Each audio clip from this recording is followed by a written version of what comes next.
할렐루야. 한 주간 잘 지내셨습니까? 하나님은 영이시니 예배하는 자가 영과 진리로 예배할지니라 하셨습니다. 이 시간 우리가 주님 앞에 그러한 마음으로 나아갔으면 좋겠습니다.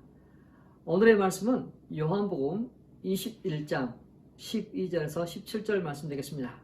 요한복음 21장 12절에서 17절 말씀, 우리 한 목소리로 같이 읽겠습니다. 예수께서 이르시되 와서 조반을 먹으라 하시니 제자들이 주님이신 줄을 아는 거로 당신이 누구냐 감히 묻는 자가 없더라. 예수께서 가셔서 떡을 가져다가 그들에게 주시고 생선도 그와 같이 하시니라. 이것은 예수께서 죽은 자 가운데서 살아나신 후에 세 번째 제자들에게 나타나신 것이라. 그들이 조반 먹은 후에 예수께서 시몬 베드로에게 이르시되 요한의 아들 시몬아, 내가 이 사람들보다 나를 더 사랑하느냐 하시니 이르되 주님 그러하나이다. 내가 주님을 사랑하는 줄 주님께서 아시나이다. 이르시되 내 어린 양을 먹이라 하시고, 또 두 번째 이르시되 요한의 아들 시몬아, 내가 나를 사랑하느냐 하시니 이르되 주님 그러하나이다. 내가 주님을 사랑하는 줄 주님께서 아시나이다. 이르시되 내 양을 치라 하시고, 세 번째 이르시되 요한의 아들 시몬아, 내가 나를 사랑하느냐 하시니 주께서 세 번째 내가 나를 사랑하느냐 하심으로 베드로가 근심하여 이르되 주님 모든 것을 아시오매 내가 주님을 사랑하는 줄 주님께서 아시나이다. 예수께서 이르시되 내 양을 먹이라. 아멘. 오늘의 설교 제목은 베드로의 정체성입니다. 남편과 아들들이 있는 자매가 있습니다. 그 자매는 아침마다 아이들을 깨우는 것이 쉽지 않습니다. 깨워서 밥 챙겨주고 옷을 입혀주고 모든 것에 자신의 손이 있어야만 됩니다. 어디를 가고 싶어도 이 아이들 때문에 또 남편을 챙기느냐 가지 못할 것 같아요. 그러던 어느 날 지방에 계신 어머님이 넘어져서 다쳤다고 합니다. 그래서 주말에 방문해야 됩니다. 그래서 자매는 남편과 아이들이 먹어야 될 그런 반찬들을 챙기고 냉장고에 넣어놓고 또 밥을 어떻게 하는지 어떻게 식사를 챙겨 먹어야 할지 잘 알려주고 떨어지지 않는 발걸음을 옮깁니다. 남편과 아들들은 걱정 말라고 잘 다녀오라고 떠미다시피 보냅니다. 드디어 남자 셋이 나왔습니다. 어떻게 되었을까요? 잘 정리된 집은 어지러워집니다. 설거지가 소복히 쌓여갑니다. 양말, 옷 여기저기 열려 있습니다. 라면 끓여 먹고 피자 오더 하고 치킨 오더 하고 맛있게 먹습니다. TV를 봅니다. 그렇게 시간을 흘러가고 자매가 집으로 돌아올 시간이 되었을 때 남편과 아이들은 청소하느라 정신이 없습니다. 자매가 집으로 돌아왔었을 때 집을 봅니다. 난장판이 되어 있어야 될 집인데 웬일로 너무 깨끗한 거예요. 잘 정리가 되어 있습니다. 냉장고를 열어보니 반찬도 먹은 것 같고 식사도 잘 챙겨 먹은 것 같아서 기분이 좋기도 합니다. 그런데 왜일까요? 뭔가 좀 허한 기분이 드는 거예요. 왜냐하면 그 자매는 주부로서 또 아이들의 엄마로서 그런 것을 통해서 형성된 그런 정체성을 가지고 있었기 때문이죠. 자신의 존재감이 없어지는 것 같아요. 자신이 없으면 좀 난리 나야 되는데 자신이 있든 없든 잘 지내는 거 보니까 자신의 존재감이 좀 약해지는 거죠. 기쁘기도 하지만 뭔가 허한 그 분위기, 그 느낌을 그 자매는 받았습니다. 자, 오늘 성경도 보면 등장하는 베드로입니다. 베드로는 자신이 정말 믿음이 좋고 예수님의 수제자로서의 그 정체성을 가지고 살았습니다. 그런데 그러한 그 정체성이 허물어집니다. 고통합니다. 주님을 만난 후로, 부활하신 주님을 만난 후로 그 아픔이 치유되고 회복되고 새로운 정체성을 가지게 됩니다. 그러나 그렇게 되기 전에 베드로는 예수님의 수제자, 또 그 정체성의 근원은 육에서부터 나왔었습니다.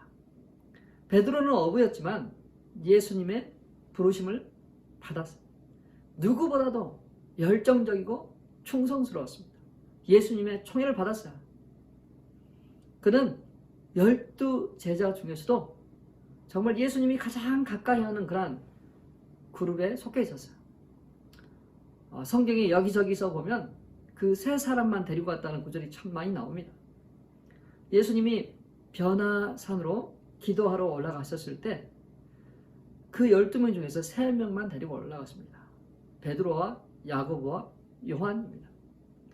그곳에서 예수님께서 기도하실 때 그곳에 모세와 엘리야가 등장합니다. 예수님과 같이 이야기할 때 하늘로부터 들려오는 소리가 있습니다. 하나님의 음성이 들립니다. 이는 내 사랑하는 아들이요 내 기뻐하는 자. 너희는 그의 말을 들을지니라. 이 엄청난 것을 경험합니다. 자, 예수님께서 또 겟세마네 동산에 기도하러 올라가실 때도 제자들과 같이 갔지만 나머지 제자들은 다 그곳에 머물도록 하고 또 3명만 더 데리고 더 앞으로 전진해 갑니다. 그리고 그 3명이 말합니다. 내가 저기서 기도하는 동안에 너희는 이곳에서 깨어 있으라. 그러나 그들은 깨어 있지 못했습니다. 잠들어 있었습니다. 너무나도 무기력했습니다. 자, 예수님이 만찬을 하시면서 너희들이 다 흩어질 것이다. 목자를 치면 양이 흩어진 같이 너희가 다 흩어질 것이다. 특별히 베드로에게 내가 진실로 진실로 너에게 이르노니 오늘 밤 닭 울기 전에 내가 3번 나를 부인하리라. 이 말이 끝나기도 전에 베드로는 아닙니다 말합니다. 마태복음 26장 35절입니다. 같이 읽을까요? 베드로가 이르되 내가 주와 함께 죽을지언정 주를 부인하지 않겠나이다 하고 모든 제자도 그와 같이 말합니다. 베드로는 확신했습니다. 주님, 내가 누구입니까? 주님의 수제자가 아닙니까? 다른 사람들은 다 버릴지라도 나는 주를 버리지 않겠습니다. 차라리 나는 주님과 같이 죽겠습니다. 그렇게 확신했습니다. 베드로의 정체적인 근원은 자신에게 나옵니다. 자신의 믿음과 신념과 확신, 그러한 열정에서 나옵니다. 남들보다 뛰어나고 다른 사람 다 할지라도 자신은 절대로 그런 일이 없을 것이라고 말합니다. 자, 정말 그는 그렇게 큰 소리 칠 만큼 그는 그런 힘이 있었어요.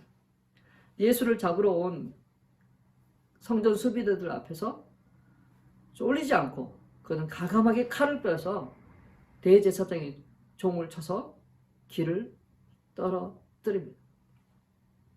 그러나 여기까지입니다. 베드로는 그 다음 행동들은 처참하게 다운됩니다. 자, 베드로의 정체성은 어디에 있나요? 바로 자신에게 있고 사람들에게 인정받는 그 부분에 있었습니다. 예수님과 같이 동행했지만 그 정체성이 예수님의 은혜 속에서 나온 것이 아니라 자신에게서 나왔다는, 그렇게 볼 수 있겠죠. 저에게도 부끄러운 고백이 있습니다. 약 10년 전에 청년들을 데리고 필리핀 단기 선교를 다녀왔습니다. 저희들은 3가지 사역을 했습니다. 의료 사역, 캠퍼스 사역, 아동 사역. 그 의료 사역에는 이제 우리 집사님과 장로님 한 분이 따라오셔서 같이 이제 치과 사역을 해줬습니다. 이를 뽑는데 옆에서 또 보조를 해야 돼요.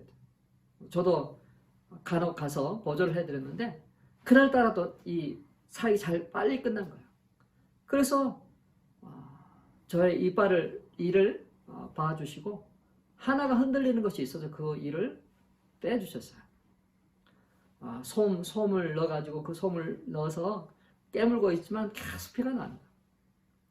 또 소금물로 각을 해도 그 피는 한동안 계속 나왔습니다. 필리핀은 더운 날씨입니다. 그래서 저희들이 숙소에 들어가서 잠을 잘 때도 창문을 활짝 열어놓고 또 선풍기를 틀어놓고 그렇게 잤습니다. 근데 아침에 일어나 보니까 다리 한쪽이 툭 부어 있는 거예요. 발등이 부어 있어요. 아니 어떻게 됐는지 모르겠는데 하여간 빨갛게 부어 있고 아주 부어 있었습니다. 선교사님이 그러더군요. 아침에 정갈 한 마리를 잡았다고. 아마 그 정갈에 몰린 것 같다고. 정갈에 몰렸어요. 선교 일정이 다 끝나고 이제 돌아왔습니다. 돌아오자마자 새벽 기도를 제가 순서에 따라서 한 주를 또 인도했습니다.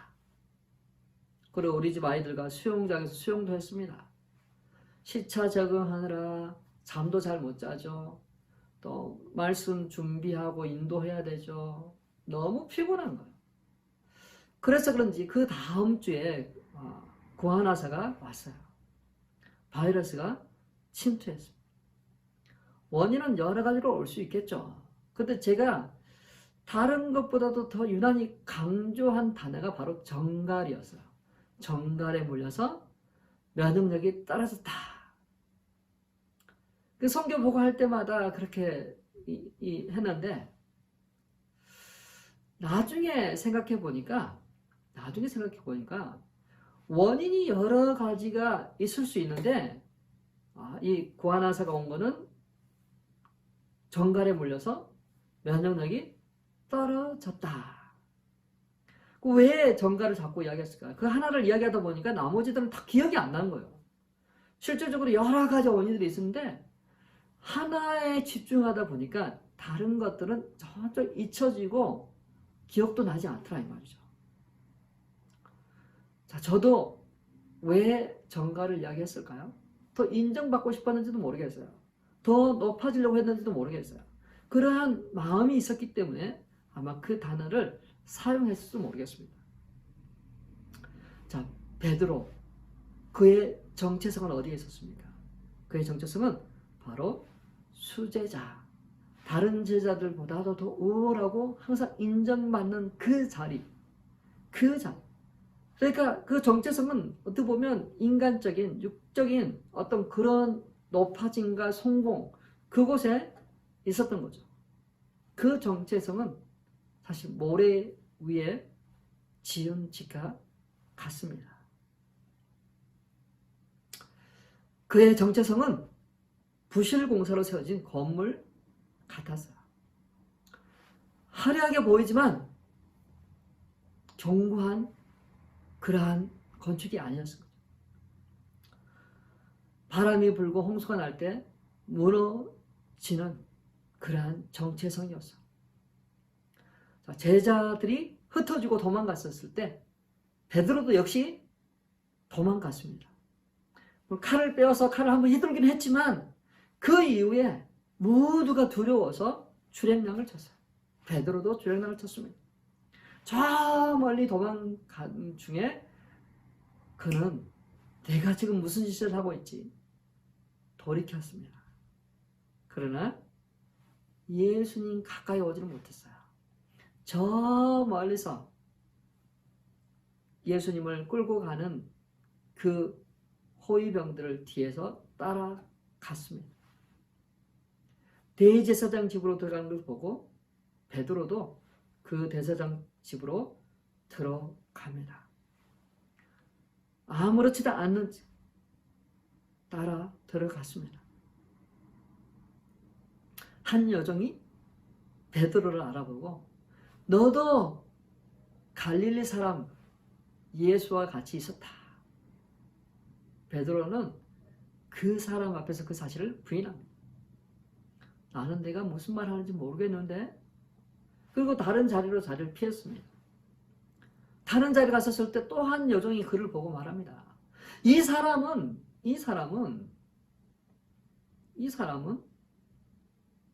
분명히 나사렛 예수와 같이 있었던 사람이다 라고 이야기를 합니다. 그때 베드로가 맹세하면서 나는 저 사람을 모른다. 내가 만약 거짓말하면 내 손에 장을 지진다. 우리 한국 사람 같았으면 내 손에 장을 지진다 했을 거야. 이 장이 된장인지 간장인지 고추장인지 모르겠지만 정말 큰 이 고통을 당할 것이다. 거짓말하면 고통을 당할 것이다. 그런 말이죠. 맹세까지 하면서 예수를 모른다고 했습니다. 사람이 맹세한다는 거 쉽지 않잖아요. 근데 맹세했어요. 그리고 더 나아가서 베드로는 예수님을 저주합니다. 이 사람의 말투가 그 도당이라고 이야기할 때 그 사람을 향해서 베드로는 저주를 합니다. 스승을 저주해요. 그리스도인이 예수를 저주하라고 하면 못합니다. 근데 베드로는 했어요. 왜? 자신의 결백함을 증명하기 위해서, 자신이 잡히지 않기 위해서, 자신의 목숨을 구원하기 위해서 그는 예수를 저주했습니다. 그때 닭이 울었습니다. 베드로는 이미 그런 경고를 받았어요. 닭이 울기 전에 내가 3번 나를 부인하리라는 그 예수님의 말씀이 떠올랐습니다. 그래서 그는 무너지는 심령을 가지고 방황합니다. 고통합니다. 베드로는 사람들 앞에서 주 예수를 인정하고 그분께 영광을 돌릴 수 있는 그런 찬스가 왔었지만 그는 모른다고 부인했습니다. 맹세까지 했습니다. 저주까지 했어요. 인간의 행위와 지위에 둔 정체성. 그 정체성은 자신에게서부터 형성된 그러한 정체성이었습니다. 그러한 정체성은 언젠가는 실망하게 되죠. 자, 그는 예수님을 따르는 충성스러운 수제자였지만 예수님이 가는 길과 정반대의 행동을 했어요. 예수님은 아버지 뜻대로 되기를 원합니다라고 십자가를 향해서 나가고 저들이 하는 것을 알지 못합니다. 저들을 용서해 주십시오라고 기도했지만 베드로는 주님이 구원하시려는 사람을 향해서 칼을 휘둘렀습니다. 예수님은 베드로를 구원하시기 위해서 자신의 목숨을 내어놨지만 베드로는 자신의 목숨을 구원하기 위해서 예수님을 부인했습니다. 모른다고 맹세했습니다. 모른다고 저주했습니다. 베드로의 정체성은 예수님과 같이 했지만 예수님으로 형성된 정체성이 아니라 자신의 강직한 성격, 굳은 신념, 주를 믿는 믿음, 그러니까 자기 믿음이죠. 자기 믿음. 베드로는 자신에게 근거한 믿음을 가지고 있었습니다. 그래서 그것이 화르르 무너지게 됩니다. 인생은 이러한 깨어짐이 있어야 하는 것 같습니다. 자신을 붙잡고 유지하고 있는 한 무언가의 실체를 드러나야 돼요. 무너져야 돼요. 죄인이라는 그런 고백이 있어야 돼요. 믿음 없음을 인정해야 돼요. 그래야만 정말 자신을 찾을 수가 있습니다. 그래야만 은혜의 주님을 붙잡을 수가 있습니다. 그래야만 예수 그리스도를 믿을 수 있습니다. 나를 믿는 것이 아니라, 나의 믿음을 믿는 것이 아니라, 나의 성격을 믿는 것이 아니라, 나의 신념을 믿는 것이 아니라, 나의 굳은 의지를 믿는 것이 아니라, 내가 아닌 주님을 믿는 거죠. 은혜의 주님을 붙잡는 거죠. 주님의 은혜가 없이는 도저히 살 수 없다라는 그런 믿음의 고백을 통해 주님의 은혜를 붙들게 됩니다. 그래서 베드로는 주님 은혜 안에서 새로운 정체성을 가지게 됩니다. 호랑이는 죽어서 가족을 남기고 사람은 죽어서 이름을 남깁니다. 정확하게 말하면 이름이 아니라 자신이 어떻게 살았는지 사람들에게 하자될 이야기를 남긴다는 거죠. 정체성은 눈에 보이는 모습이 아닙니다. 그 속에 감추어져 있는 그 사람의 본질입니다. 자, 예수님께서 제자들에게 찾아오셨어요. 밤새 아무것도 잡지 못했습니다. 그들에게 배 우편에 그물을 던지라고 말씀하셨어요. 자, 오늘 본문과 같이 비슷한 장면이 있죠. 누가복음 5장에서도 밤새 수고했지만 아무것도 잡지 못한 베드로에게 더 깊은 데 가서 그물을 내리라고 하셨습니다. 아무것도 잡지 못했지만 말씀에 의지하여 순종했더니 많은 고기를 잡았습니다. 오늘 본문에서도 밤새 수고했지만 아무것도 얻지 못했습니다. 그러나 그들은 말씀에 순종하여 배 우편에 그물을 던졌더니 많은 물고기를 잡았습니다. 저번에 누가복음 5장에서는 그러한 일이 일어날 때 베드로는 예수님께 엎드렸습니다. 저는 죄인입니다. 죄인에게서 전 죄인임이라고 고백했었죠. 근데 오늘 장면에서는 주님이시다라는 그 말을 들었을 때 그는 물속으로 뛰어들어갑니다. 헤엄쳐서 예수님께 조금 더 기다리면 예수님께 갈 수 있는데 기다리지 못하고 물속에 들어가서 예수님께 갔습니다. 예수님은 장작을 피워놓고 그들에게 먹을 것을 준비하고 있었습니다. 제자들은 그 추운 날씨에 예수님이 피워놓은 그 장작불에서 몸을 따뜻하게 하고 떡과 생선을 먹습니다. 시간이 흐르고 예수님의 시선이 베드로에게 향합니다. 요한복음 21장 15절입니다. 같이 읽습니다. 그들이 조각 먹은 후에 예수께서 시몬 베드로에게 이르시되 요한의 아들 시몬아 내가 이 사람들보다 나를 더 사랑하느냐 하시니 이르되 주님 그러하나이다. 내가 주님을 사랑하는 줄 주님께서 아시나이다. 이르시되 내 어린 양을 먹이라 하시고 너가 나를 사랑하느냐 물으셨습니다.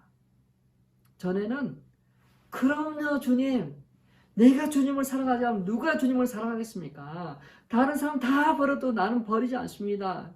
나는 주를 예수 죽겠습니다. 그렇게 고백했던 큰소리 쳤던 베드로입니다. 그런 베드로였지만 그는 그렇게 주님을 인정하고 주님을 믿는다고 고백하지 않았습니다. 대신에 모른다. 나는 그의 제자가 아니다. 그를 저주하기까지 했습니다.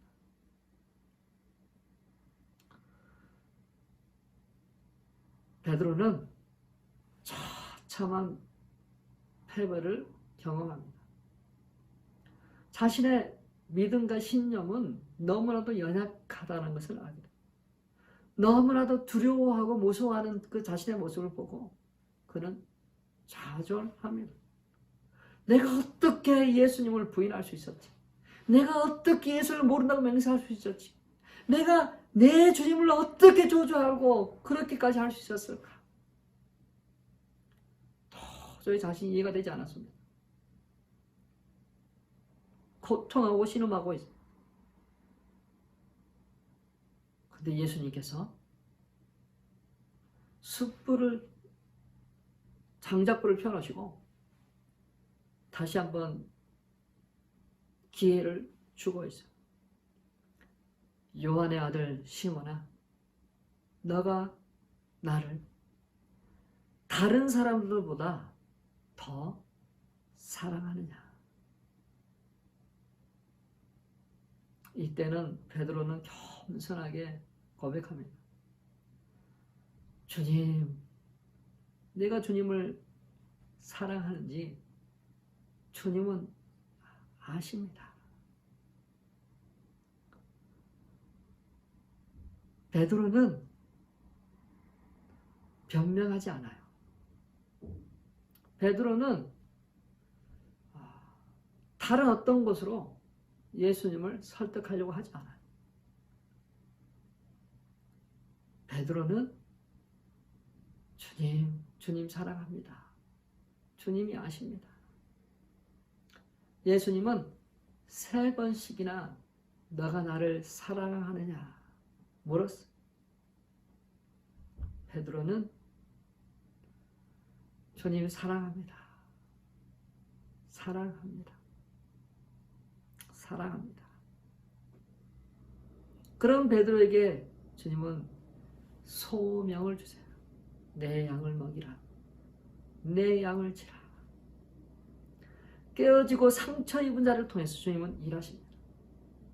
세상의 지도자는 유능하고 자신만만하고 성공한 사람을 찾습니다. 그러나 우리 주님은 깨어진 심령을 가지고 주의 은혜를 구하는 자를 사용하십니다. 사랑하는 성도 여러분, 우리의 정체성, 나의 정체성은 어디로부터 온 것일까요? 무엇에 의해 형성된 것입니까? 주의 은혜로부터 시작되어야 합니다. 제 고백으로부터 시작되어야 돼요. 주의 긍휼과 자비를 얻어야 됩니다. 우리의 정체성, 세상에 속하거나 육에 속하거나 어떤 다른 사람과 비교해서 만들어진 그러한 정체성이 아니어야 됩니다. 예수 그리스도 안에 새로운 피조물이어야 됩니다. 예수 그리스도 안에서 하나님의 자녀로서 예수 그리스도 안에서 주님의 사명을 붙잡는 자로 서 나가는 그러한 정체성이 있어야 합니다. 정체성은 우리로 하여금 어떠한 삶을 살게 하느냐, 어디를 향해 가고 하느냐, 존재 가치를 가지게 하는 것입니다. 사랑하는 성도 여러분, 베드로의 정체성은 전에는 수제자로서 인정받는 자로서의 정체성을 갖고 있었지만 부활하신 주님께서 숯불을 펴놓으시고 다시 한번 그 깨어진 심령을 치료하시고 3번이나 똑같이 물으시면서 주님을 인정하고 주님을 사랑하게 하세요. 그 안에서 새로운 정체성을 형성하게 합니다.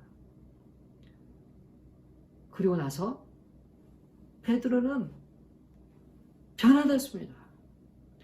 비교하고 다른 사람보다 다 버려도 나는 그것이 아니라 깨어진 마음을 가지고 주님께로부터 얻어진 그러한 긍휼과 자비하심을 가지고 그는 예수 그리스도를 증거하는 하나님의 거룩한 백성이요 거룩한 제사장이요 왕같은 그런 제사장으로 서 나갈 수 있도록 베드로를 부르시고 온전케 하셨습니다. 부활하신 주님을 만난 베드로는 더 이상 예전의 모습이 아닙니다. 그는 부활하신 주님을 증거하는 죽음도 두려워하지 않는 그러한 인생을 살아갑니다. 사랑하는 성도 여러분, 우리의 정체성, 나의 정체성은 어디에 근원을 두고 있습니까? 어디에 뿌리를 두고 있나요? 어떻게 해서 나의 정체성은 형성되어 있습니까? 주님으로부터, 주님께로부터, 주님 때문에, 주님 안에서 형성된 그러한 정체성이길 바랍니다. 그것이 우리를 하여금 존귀하고 보배로운 하나님의 거룩한 백성으로 살게 합니다. 그것이 우리를 하여금 다른 사람과 비교하지 않고 나만이 가지고 있는 그런 독특한 하나님의 형상과 모양과 비전과 소명 안에서 그 앞을 향해서 나아가도록 할 것입니다.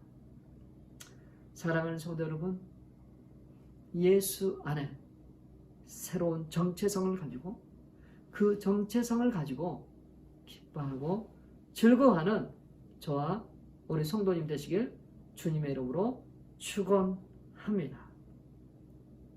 우리 말씀 기억하시면서 같이 기도하도록 하겠습니다.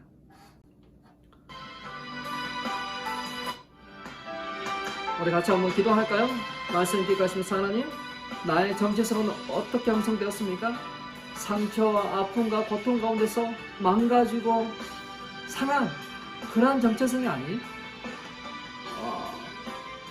더러워지고 수치스러운 그런 정체성이 아닌 정말 예전에 형성된 어떤 그러한 것들로 인하여 자신을 살아가지 못하고 아파하는 그런 정체성이 아닌 주님께서 새롭게 부여하신 주님 때문에 형성된 그러한 정체성을 가지고 앞을 향해서 나아갈 수 있었으면 좋겠어요. 베드로가 실패했지만, 베드로가 부인했지만, 베드로가 저주까지 했지만 그것 때 묶여있지 않고 예수님은 그것에서부터 그것을 교훈 삼아서 더 앞으로 나아가도록 베드로를 이끄셨습니다. 이 시간 주님께서, 성령님께서 우리의 내면을 보시고 우리의 정체성을 새롭게 하시고 우리의 속사람을 온전케 하셔서 주님의 영광을 향해서 앞으로 나아갈 수 있게 해달라고 우리 그것들 위해서 같이 한번 기도합니다. 살아계신 하나님 아버지 감사합니다. 우리가 전에는 핍박자요 죄인이요 세상에 속한 자요 자신의 유괴했던 것을 자랑하고 그곳으로 높아지려고 했던 그러한 사람들이었습니다. 그러나 이제 예수 그리스도 안에서 새로운 피조물이요 예수 그리스도 안에서 우리의 정체성은 그 안에서 다시 형성되어 있습니다. 보배롭고 존귀한 자, 하나님의 거룩한 백성 된 자, 하나님의 놀라운 사람, 그 안에서 소망을 가진 자로 살기를 원합니다. 이 시간 아버지 하나님 그러한 정체성의 변화가 일어나기를 원합니다. 아버지 하나님 고통과 아픔 가운데 상처와 좌절 가운데 있는 영혼이 예수 그리스도로 말미암아 다시 소망을 잡고 다시 아버지 하나님 하나님 나라 새 삶을 시작하도록 다시 아버지 하나님 또 아버지 목적을 가지고 살아가게 해달라고 주여 기도할 수 있는 그러한 우리 심령들도 하나님 인도해 주십시오. 아버지 하나님 베드로가 자신이 살려고 예수를 부인하고 자신이 살려고 예수를 모른다고 아버지 하나님 그렇게 맹세하고 저주했습니다. 그러나 주님은 나를 살리기 위하여 우리를 살리기 위하여 자신의 목숨을 기꺼이 내어 주셨습니다. 우리를 살리기 위하여 주님은 기꺼이 자신을 내어드려서 우리에게 다시 새로운 정체성을 보여하시고 그 정체성을 가지고 살도록 주님, 우리가 주님을 사랑합니다. 나 주님을 사랑합니다. 나의 주여, 나의 온전케 하시는 주여, 나의 아버지의 인격적인 치료자여 구원자이신 예수 그리스도를 붙들고 그 안에서 아버지 새롭게 형성되어가는 나의 자아, 정체성과 셀프이시존이 더 아버지 하나님 더 주님을 닮아가도록 하나님 인도하시고 역사하여 주시오. 주님 나라 확장하려 하옵소서. 주님 나라 확장하려 나가기 원합니다.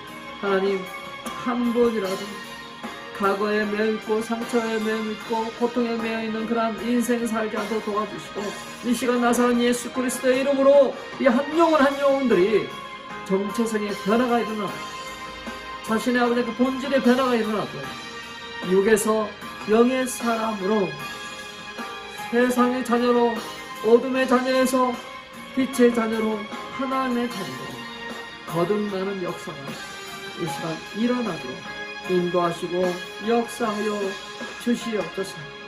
살아계신 하나님 성령님께서 이 시간 아버지 역사하시기를 원합니다. 치료하시기를 원합니다. 아버지 하나님 예수 그리스도 주라 고백하기를 원합니다. 예수 그리스도 안에서 새로 치유되기를 원합니다.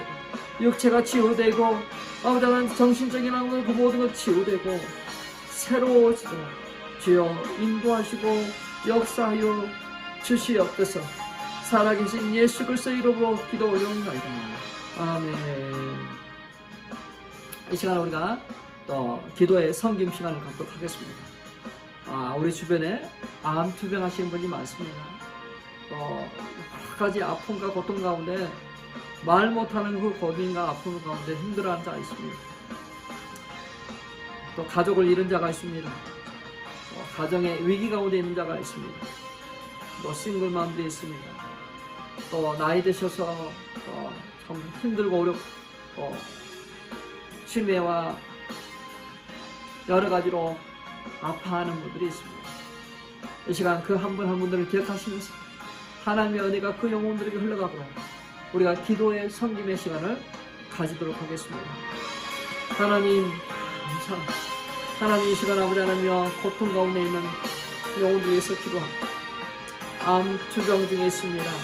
하나님 정신적인 그런 스트레스가 많이 다가오는데 하나님 함께 하셔서 혈족 치료가 잘 이루어지도록 하나님 역사하시고 먹고 마시고 그 모든 것 위에 하나님 은혜를 베풀어 주옵소서. 하나님 또 아버지 하나님 남편을 잃어버리고 남편의 아버지 하나님 또 아버지 하나님 착각하고 하나님 고통 가운데 있는 우리 귀한 자매들 은혜와 은혜를 더하여 주시고 그곳에 아버지 하나님 모든 일과 상황이 하나님께서 그 자매와 딸을 축복하여 주옵소서. 하나님 육신이 너무나도 아프고 아버지 하나님 정면과 또 아버지 하나님 그 암치료로 인하여 고통하는데 아버지 하나님 그것보다 더 고통스러운 아버지 하나님 것이 있습니다. 사랑하는 주여 그 가정을 불쌍히 여겨주시고 아버지 하나님 치료하는 강성을 바라실 뿐만 아니라 평강을 주십시오. 평화를 주십시오. 너에게 평안이 있느냐 말씀하십니다. 평안함을 누리지 못하고 있는 모든 장애 요소들을 제거하여 주십시오. 하나님 주님께 아버지 그 모든 걸 맡기게 하소서. 받아들이고 수용하고 또 인정하고 아버지가 축복할 수 있는 그 가정들로 하나님 역사하여 주옵소서. 하나님 혈압이 올라가서 혈압 때문에 고통합니다. 하나님 아버지 그 혈압 컨트롤이 잘 되게 하시고 몸을 아버지 하나님 또 아버지 하나님 위험하지 않도록 주어 붙잡아 주옵소서. 하나님 하나님의 때에 아버지 하나님 또 아버지 좋은 인수자가 나타나게 하소서. 그 인수자를 통해서 아버지 또 아버지 하나님 정리되도록 하나님 아버지 인도하시고 역사하여 주옵소서. 하나님 또 많은 도움을 들여서 아버지 하나님 또 가게를 운영하고 있습니다. 아버지 계속해서 아버지 하나님 또 아버지 좋은 수입을 얻도록 또 장사가 잘 되도록 하셔서 아버지 하나님 귀한 열매로 인하여 귀한 아버지 수고로 인하여 하나님께 더 영광과 감사를 올려드리시고 하나님 인도하시고 역사하여 주시오. 자녀의 양육에 아버지 하나님 고통하고 어려워하는 자가 있습니다. 하나님 아버지 지혜 명철 더하여 주시고 잘 감당하실 수 인도하여 주시옵소서. 하나님 아버지 사랑의 마음으로 자기를 계획하죠. 그 걸음을 인도하실 자는 여호와십니다. 주께서 우리 그 걸음을 인도하시고 주장하여 주셔서 하나님 나라가 아버지 왕성하게 아버지 확장되게 하여 주시고 잃어버린 영혼들 돌아오게 하여 주시고 전도하려고 아버지 하나 계획하고 또 아버지 하나 또 그 영혼을 놓고 기도하고 있습니다. 하나님 인도하셔서 아버지 잃어버린 영혼 돌아오게 하시고 구원받게 해주시고 예수를 믿음으로 말미암아 그 가정이 구원받도록 인도하시고 역사하여 주시옵소서. 살아계신 예수 그리스도의 이름으로 기도 올려옵나이다. 아멘. 이 시간 우리 계속해서 우리가 각자 개인 기도로 나아가도록 하겠습니다. 하나님의 은혜가 우리 가운데 있게 해주십시오. 성령님께서 우리 가운데 함께 해주십시오. 계속해서 기도하며 나아가도록 하겠습니다. 하나님 아버지 이 시간 주의 은혜가 우리 신령들 가운데 있기를 원합니다. 영광 가운데 계신 주께서 우리 함께 하시기를 원합니다. 기름 부어주셔서 아버지 우리가 주님 앞에 나와 예배를 드리고 하나님께서 아버지 나를 왕이시니 하나님께서 아버지 우리를 통치하시고 다스려 주십시오 고백하며 나왔습니다. 하나님 성령님 임하옵소서. 각 사람들을 치료하시고 온전케 하여 주시고 오늘도 아버지 우리가 이 말씀을 통해 베드로가 아버지 거듭 새로워지고 새로운 정체성을 가지고 새로운 소망을 붙들고 나가는 것처럼 우리 각자가 아버지 또 아버지 그러하기를 원합니다. 아버지 새로운 정체성으로 아버지 자신을 새롭게 하기를 원합니다. 아버지 꿈과 비전과 소망을 아버지 붙들고 나가기를 원합니다. 아버지 그것들을 성취하고 이루는데 아버지 무서워하지 않게 해주시고 아버지 그것들을 아버지 해나가는 데 있어서 아버지 주님의 능력과 아버지 기적과 이적이 아버지 또 아버지 그 모든 것이 아버지 함께하게 하셔서 하나님 나라가 힘이 있게 역사하고 잃어버린 영혼들이 허다한 영혼들이 주께 돌아와 주님을 예비하고 경배하게 하여 주옵소서. 이 시간에도 아버지 또 선교제에서 성도 복음 전하고 있는 우리 귀한 성도들을 축복하시고 함께 하시길 원합니다. 기름 부으시기를 원합니다. 아버지 그 땅 가운데 그 선교사의 살 가운데 아버지 그 성교사를 통해서 아버지 또 복음 전해드리는 영혼들 가운데 주여 함께 하소서. 그들이 주님께 돌아 주님께 회복하고 주님으로 돌아가는 그런 하나님께 하소서.